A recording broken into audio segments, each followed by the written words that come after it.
Welcome back.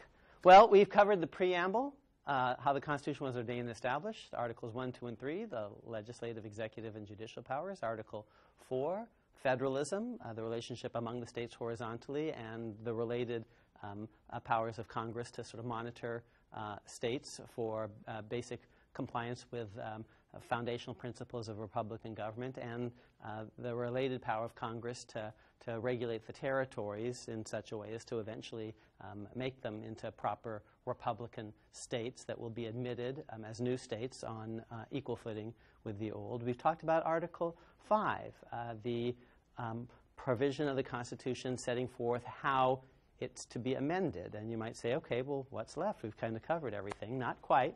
Articles 6 and 7, both of which are quite short, remain to be discussed. Article 6 is going to be an elaboration of the supremacy of the Constitution, its status as supreme law of the land. And Article 7 is going to give us a little more specificity about how this ordainment and establishment process is actually going to work. What do you mean, we, the people of the United States, do ordain and establish this Constitution? You know, who's the people? How do we cash that out concretely? You know, how united are the states going to be coming into this thing? How's all that going to work? So first, Article 6. Article 6 is a provision of the Constitution conventionally referred to just as a shorthand, the supremacy clause of the Constitution. It establishes that the Constitution is the supreme law of the land, notwithstanding anything in any state constitution or state law.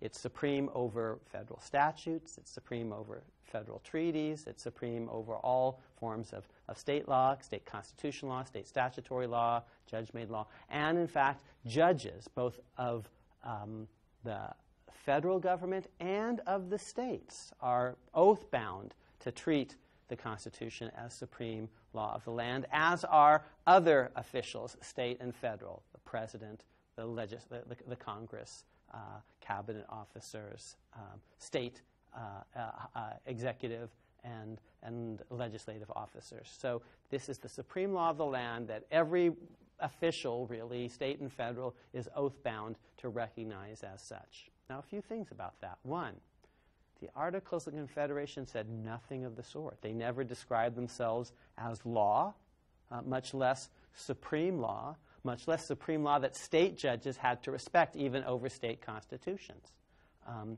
And, in fact, the Articles didn't even say that anything the things that Congress did were laws, didn't describe the old Congress as a legislature. Did use the words law and legislature, but only referring to state laws and state legislatures. And so state courts under the Articles of Confederation really treated the Articles as basically no more than a treaty.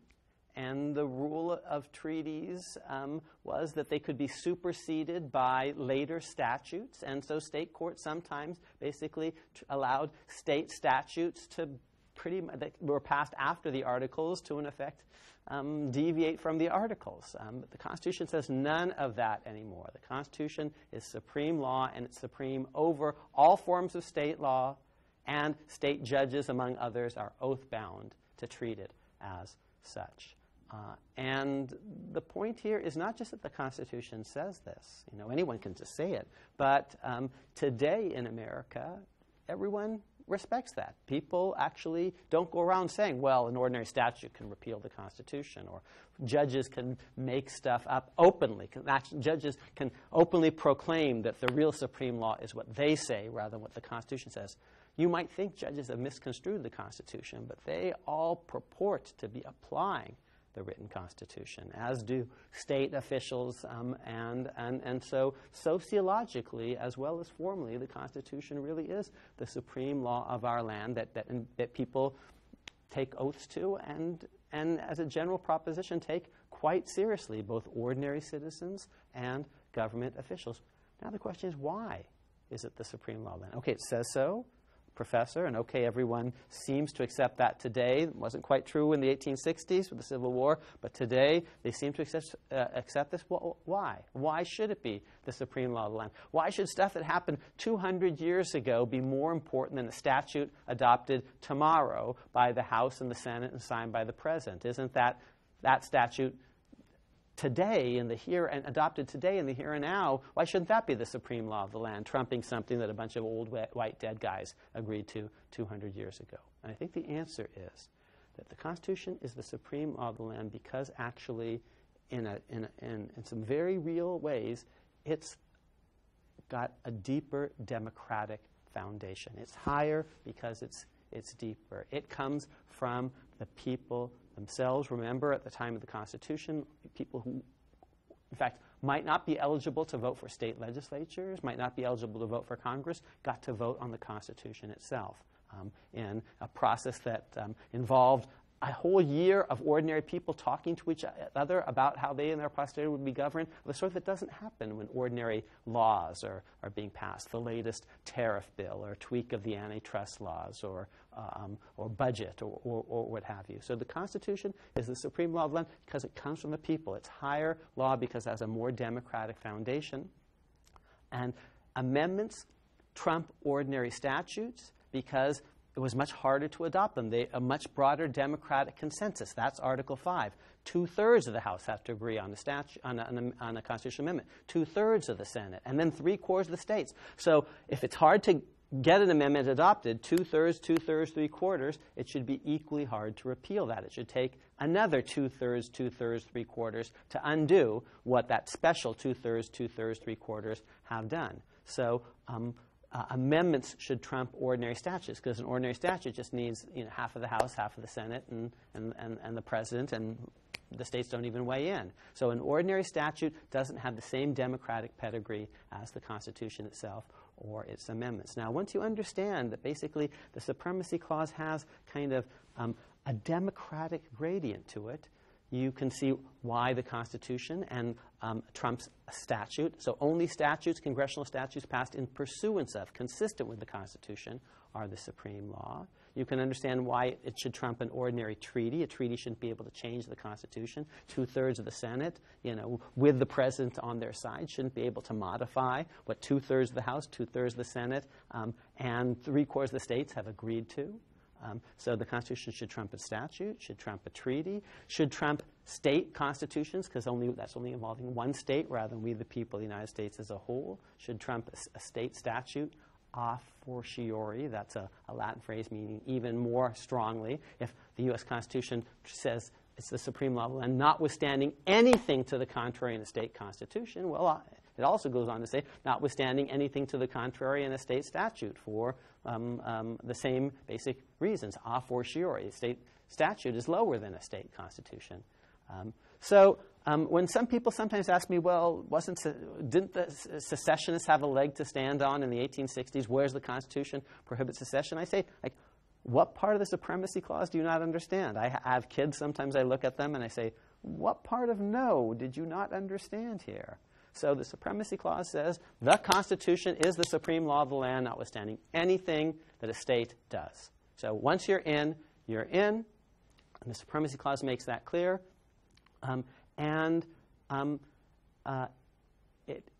It's going to turn out, Article 7, that you don't have to join the thing. That Article 7 is going to explain that if you don't vote for the Constitution in New York, you're not bound by it in New York. Or if you don't vote for the Constitution, if Rhode Island doesn't say yes, Rhode Island's not going to be bound by it. But once Rhode Island says yes, once you're in, you're in. And we'll talk a little bit more about that when we get to Article 7. One more feature of Article 6 that I wanted to highlight for you is, the Constitution is the highest law, because it's most democratic along with its amendments. Then come federal statutes that are in conformity with the Constitution because they're passed by a continental body, not quite as democratically participatory as the amendment process, as the ordainment and establishment process, but next best. Later on are the Supremacy Clauses. State constitutions and state statutes are later. But it also talks about federal treaties. And treaties are below the Constitution, and they're above state constitutions, because treaties involve all of the United States. But what's the relationship between federal treaties and federal statutes? Now, courts have basically said treaties and statutes are both below the U.S. Constitution and above state constitutions and state law, but they're on the same level. So basically, the courts have said the last in time rule applies. If you've got two statutes and they conflict, which statute do you go with? The more recent one, because they're on the same level. And if they're on the same level, you go with the more recent one. But if something's on a higher level, it trumps even if it's older. The Constitution, even if we're talking about a 14th Amendment adopted 150 years ago, it trumps a statute tomorrow that's inconsistent with it, because it's on a higher level. But as between one constitutional amendment and another constitutional amendment, it's the later amendment that governs. So we repeal prohibition. As between two statutes, because they're on the same level, it's the later statute that trumps. As between two treaties, it's the later treaty that prevails. And so the argument courts have adopted is, well, treaties and statutes are pretty much on the same level, so statutes can repeal treaties and treaties can repeal statutes, whichever is more recent. But I think if you look carefully at the Constitution, it says the Constitution, statutes, and treaties in that order. Statutes are higher than treaties, and they're higher than treaties. They're mentioned first because they're more democratically accountable, because you have the House of Representatives involved. And so although this is not what courts have said, it closely tracks what courts in general have in fact done, which is understand that there are certain things that actually treaties can't do. Here are some things that you shouldn't be allowed to do by a mere treaty. Shouldn't be allowed to raise an army by a mere treaty. Only the House of Representatives needs to be, I think, involved in that. And that's why the army lapses every 2 years, and that's tied to elections for the House of Representatives every 2 years.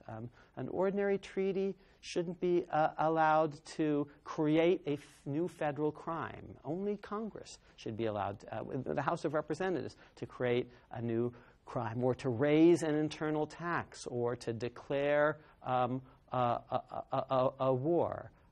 There are certain things structurally that you need the House of Representatives to be involved in, and I think the same is true if you're going to repeal a statute that was adopted with the House of Representatives participation.